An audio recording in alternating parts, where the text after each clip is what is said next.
Do you know what the difference between boosting a post and advertising a post means on Facebook?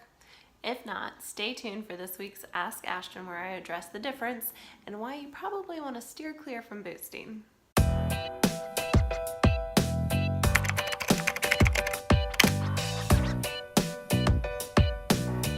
So I get asked a lot what the difference between boosting a post is and advertising a post.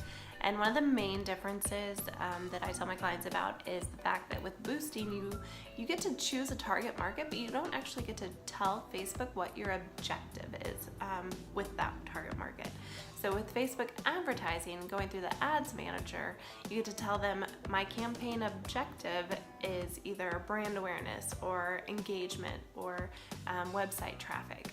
And that's the main difference I see between boosting an ad and creating it through your ads manager. So if you'd like to sit down and talk more about your Facebook advertising, I'd love to set up time to meet with you. If you have any questions about boosting or Facebook ads, please put them in the comments below or reach out to me. Otherwise, stay tuned for next week's Ask Ashton.